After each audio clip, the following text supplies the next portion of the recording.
Assalamualaikum.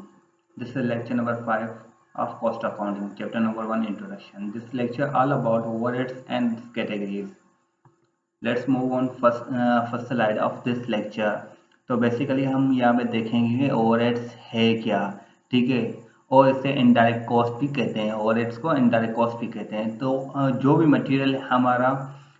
Material है, labour है, expenses है, जो हम इजीली आइडेंटिफाई नहीं कर सकते, ठीक है ना, जो indirect cost, cost of material, indirect cost of labour, indirect cost of expenses, जो किसी जॉब में इन्वॉल्व हो या किसी प्रोडक्शन में इन्वॉल्व हो या किसी प्रोसेस में इन्वॉल्व हो, उसे हम क्या बोलते हैं, इनडायरेक्ट कॉस्ट बोलते हैं, ठीक है, इनडायरेक्ट कॉस्ट। और ये जो तीन टर्म्स हैं, मटेरियल, लेबर, एक्सपेंसेस, जो इनडायरेक्ट हैं, ठीक है ना, उसे हम कलेक्टिवली क्या बोल सकते हैं, ओवरहेड्स या बर्डन भी कह सकते हैं, ठीक है ना, ओवरहेड्स या बर्डन भी कह सकते हैं, ठीक है।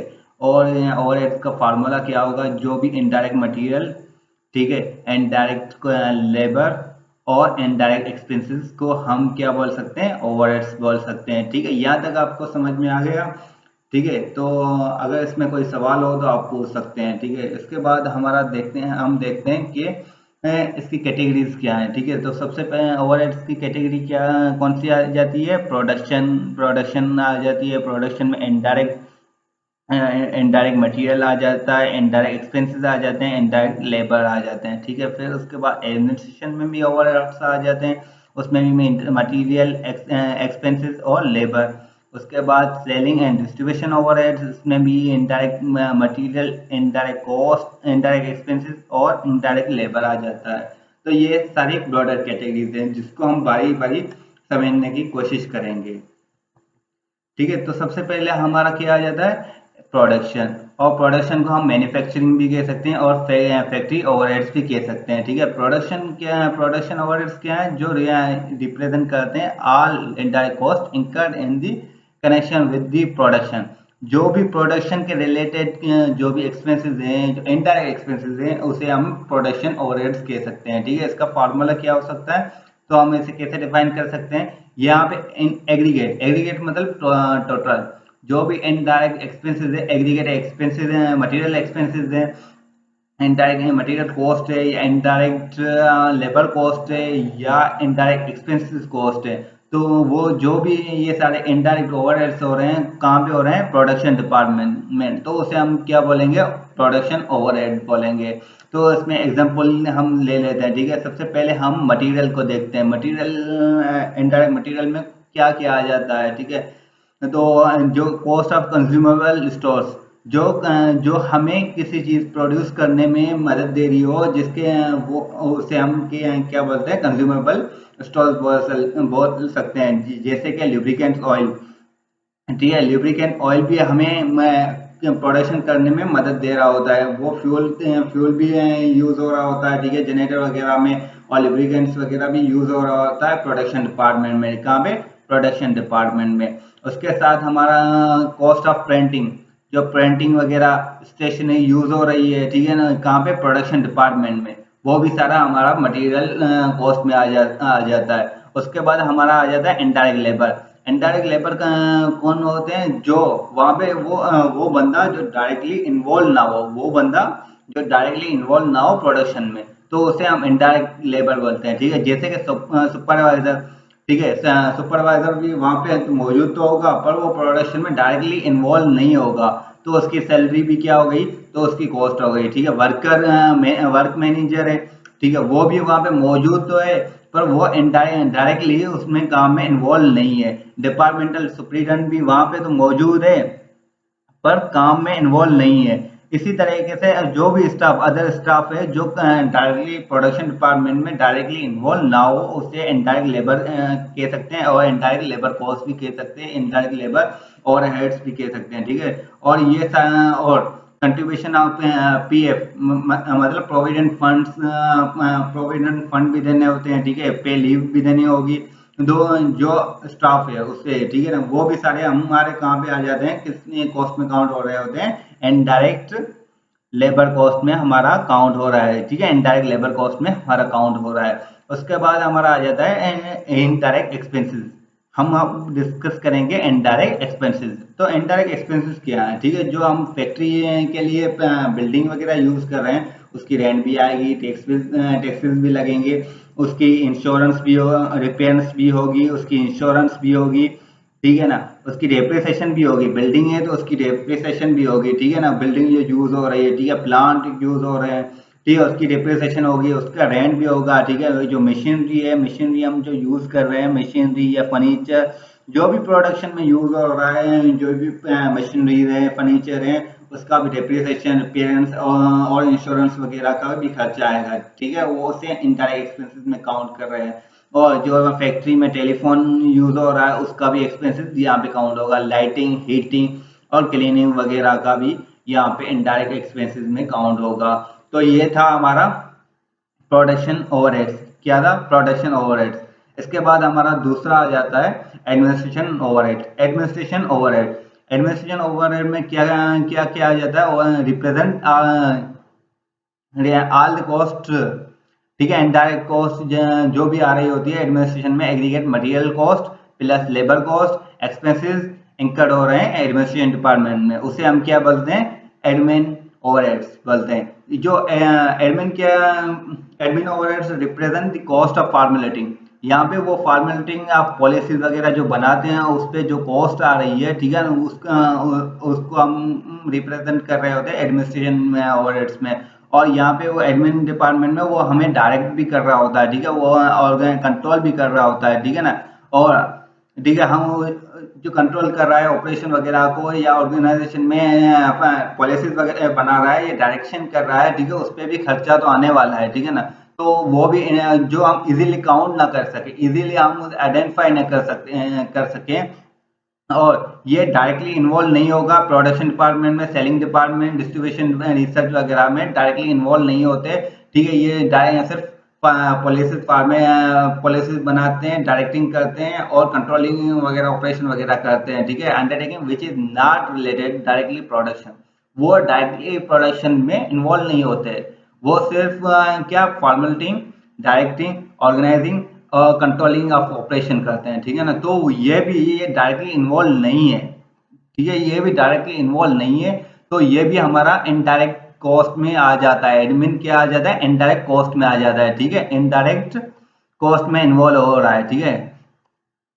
तो ये सब कुछ हमारा एडमिनिस्ट्रेशन ओवरहेड में आ जाता है। तो इसमें एग्जांपल क्या है, ठीक है, एग्जांपल हम देखते हैं। पहले सबसे पहले हम मटेरियल को देख लेते हैं। मटेरियल में जो प्रीवियस जो प्रोडक्शन में आ रहे हैं, ठीक है, मटेरियल कॉस्ट आ रही है, वो सेम इसमें भी आएगी, पर कहाँ पे? एडमिनिस्ट्रेशन डिपार्टमेंट यूज हो रहा था, ठीक है ना। ये कॉस्ट ऑफ प्रिंटिंग, ठीक है, प्रिंटिंग भी आ रही है, ठीक है, स्टेशनरी यूज हो रही है एडमिनिस्ट्रेशन डिपार्टमेंट में, उसका भी जो मटेरियल कॉस्ट आ जाएगी, ठीक है। उसके बाद डस्टर्स वगैरह, ब्रशेस वगैरह, ठीक है, क्लीनिंग वगैरह होगी एडमिन डिपार्टमेंट में, जो भी मटेरियल यूज होगा वो मटेरियल कॉस्ट में आ जाएगा, ठीक है। उसके बाद हमारा आ जाता है, ठीक है, लेबर कॉस्ट। लेबर कॉस्ट में salaries of managing director, wall time director, general manager, finance manager, ठीक है, accountant, secretary, legal manager and others, ठीक है, जो भी एडमिनिस्ट्रेशन डिपार्टमेंट में वर्किंग कर रहा है वो सब इनडायरेक्ट लेबर कॉस्ट में आ जाएगा, ठीक है। और उसके साथ साथ जो फाइनेंशियल एडवाइजर जो आ रहे हैं,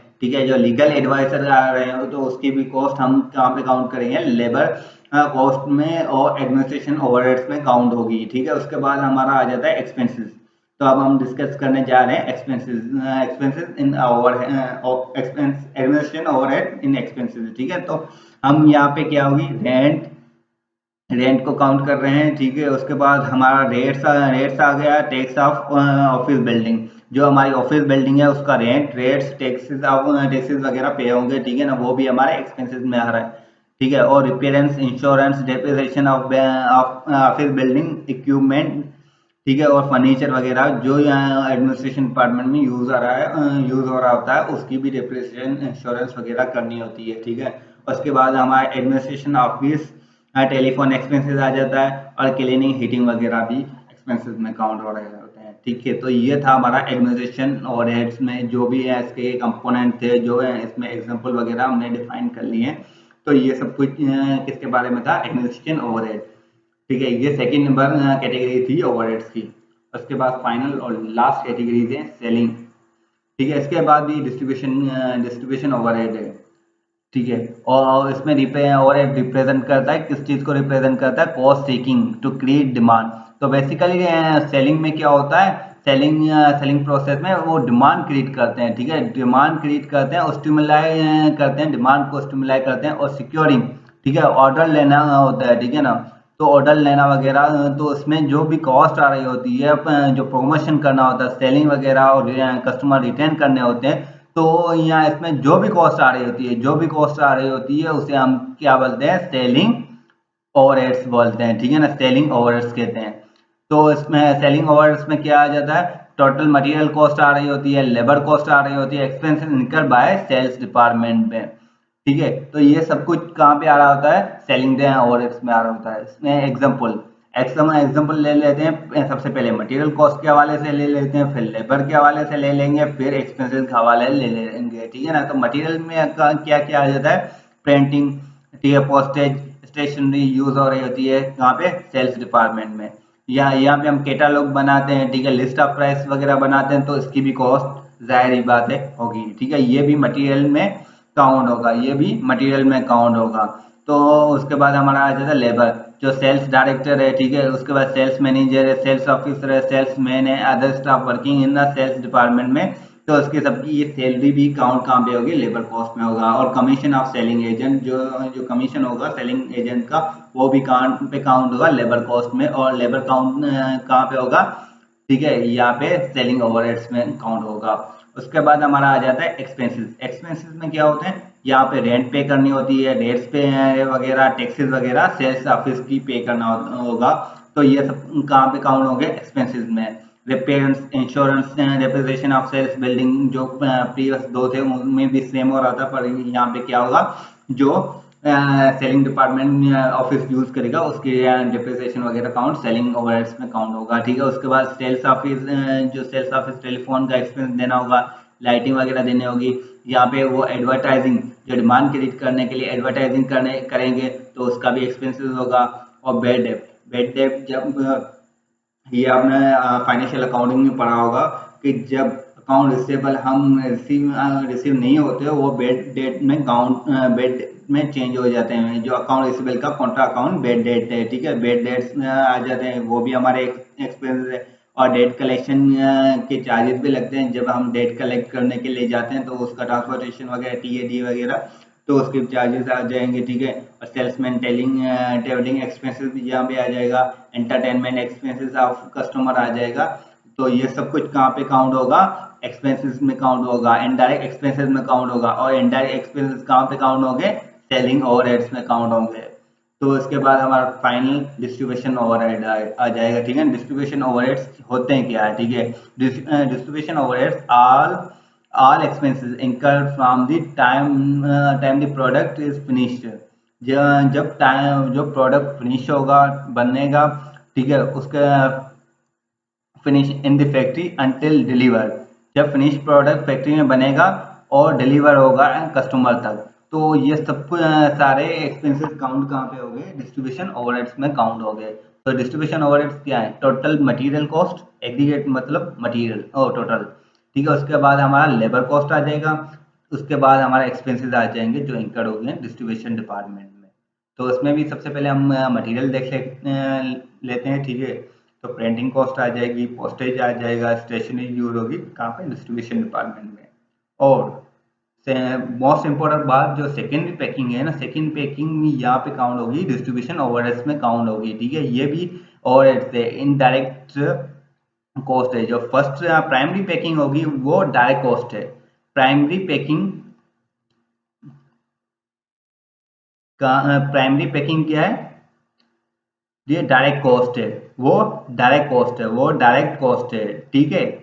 बाकी जो सेकंड पैकिंग है, थर्ड टर्शरी पैकिंग है, वो सब कुछ किस में काउंट होगा, ओवरहेड्स में काउंट होगा, ओवरहेड्स डिस्ट्रीब्यूशन ओवरहेड्स में काउंट होगा। उसके बाद हमारा आ जाता है cost of material use in recondition of the empty, जो हमारे कंटेनर वापसी आएंगे, वो उसे रिकंडीशन वगैरह करने के लिए या रीयूज करने के लिए क्लीनिंग वगैरह करते हैं, उसके भी एक्सपेंसेस आ जाते हैं, ठीक है ना, यहाँ पे हो गए। उसके बाद लेबर कॉस्ट, जो हमारा स्टाफ होगा डिस्ट्रीब्यूशन डिपार्टमेंट के साथ, जो पेकर्स हैं, डिस्पैच स्टाफ है, वो सारा लेबर कॉस्ट में काउंट होगा। Salary of distribution vehicle driver, तो व्हीकल ड्राइवर जो डिस्ट्रीब्यूशन वाला है तो उसकी भी सैलरी काउंट कहाँ पे होगी, लेबर कॉस्ट में काउंट होगी।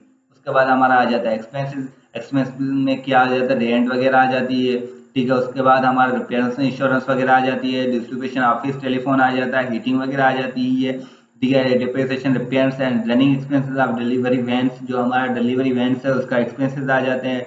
और इसमें इंश्योरेंस ऑफ फिनिश्ड स्टॉक, जो हमारे गोडाउन्स में पड़े हुए हैं या वेयर हाउस में हमारा जो भी मटेरियल पड़ा हुआ है, तो उसका भी एक जो उसका भी एक इंश्योरेंस होगी, तो उसका भी एक्सपेंस हमें पे करना होगा, ठीक है। ये सारे सब चीज़ें काउंट कहाँ पे होती है, ये ओवरहेड्स में काउंट होगी, ठीक है, ओवरहेड्स में काउंट होगी। तो ये सब कुछ था, ठीक है, ओवरहेड्स के बारे में। तो आपको इसमें कुछ भी समझ में ना आया हो या कोई कंफ्यूजन हो या कोई मसला हो या कोई क्वेश्चन हो, तो आप कमेंट सेक्शन में लाजमी पूछें। मैं इंशाल्लाह ज़रूर कोशिश करूंगा कि आपकी क्यूरी को सॉल्व करूं, ठीक है। इंशाल्लाह हम नेक्स्ट लेक्चर में मिलेंगे, तब तक के लिए आप लाइक, सब्सक्राइब और शेयर ज़रूर करें। Thank you.